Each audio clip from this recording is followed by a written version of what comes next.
Pakistan studies के paper में हम किन बातों को मद्देनज़र रखें तो अच्छे मार्क्स हासिल कर सकते हैं, किन पॉइंट्स पर फोकस करें तो 50 आउट ऑफ 50 मार्क्स हासिल किए जा सकते हैं। पेपर अटेम्प्ट करते वक्त सबसे पहले जिस चीज़ का हमें ख्याल रखना है वो है टाइम मैनेजमेंट। पाकिस्तान स्टडीज़ का पेपर 50 मार्क्स का होता है, जिसके लिए हमें मिलते हैं 2 घंटे।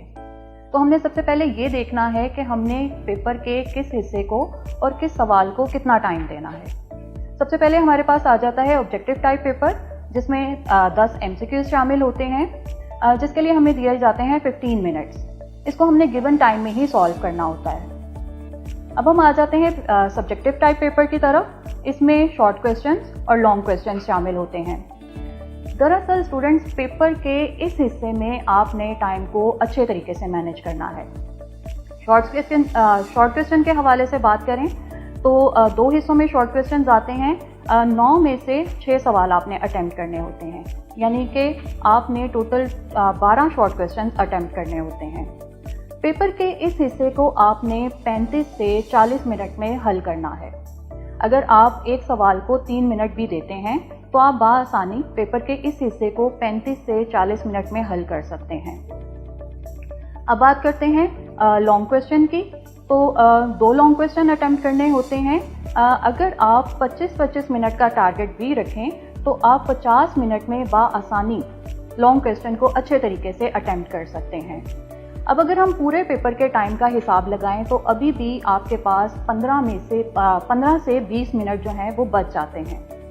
अब ये 15 से 20 मिनट जो हैं स्टूडेंट्स, आपने इनको इस्तेमाल करना है पेपर की रिवीजन के लिए, प्रेजेंटेशन और एक्स्ट्रा क्वेश्चन अटेम्प्ट करने के लिए।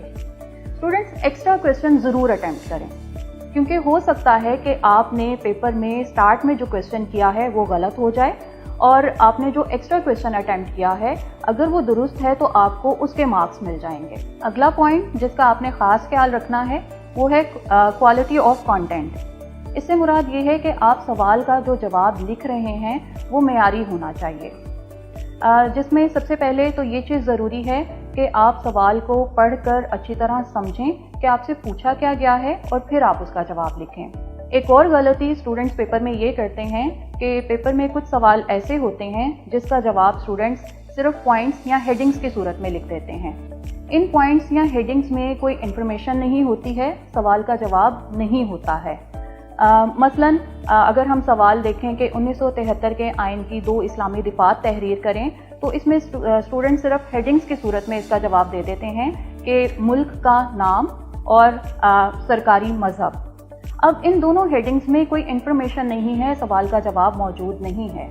तो ज़रूरी है कि आप सिर्फ हेडिंग्स की बजाय इन सवालों को वजाहत के साथ इनका जवाब दे दिया करें। जैसे मुल्क का नाम इस्लामी जमहूरिया पाकिस्तान रखा जाएगा और इस्लाम को सरकारी मजहब करार दिया जाएगा।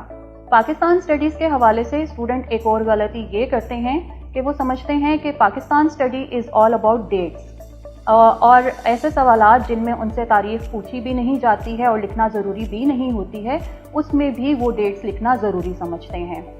जैसे कि एक सवाल है, सर सैयद अहमद ख़ान के कायम करदा तालीमी इदारों के नाम लिखें। अब इसमें तारीख नहीं पूछी जा रही कि ये इदारे कब कायम किए गए हैं, लेकिन स्टूडेंट्स इसमें भी तारीख ज़रूर लिख देते हैं। अब अगर आप 100% कॉन्फिडेंट हैं कि जो तारीख आप लिखने जा रहे हैं वो बिल्कुल दुरुस्त है तो आप ज़रूर लिखें, लेकिन अगर आपको थोड़ा सा भी शक है कि ये तारीख गलत हो सकती है तो आप उसे हरगिज़ मत लिखें, क्योंकि इससे आपके मार्क्स कट जाएंगे। एक और ज़रूरी बात कि शॉर्ट क्वेश्चंस को एक्स्ट्रा डिटेल के साथ मत लिखें। कोशिश करें कि टू द पॉइंट आंसर दें, क्योंकि बहरहाल वो शॉर्ट क्वेश्चन है, 2 नंबर का सवाल है और आपकी बहुत ज़्यादा एक्स्ट्रा डिटेल आपको 2 से ज़्यादा नंबर नहीं दिलवा सकती, लेकिन आपका टाइम ज़रूर वेस्ट हो सकता है।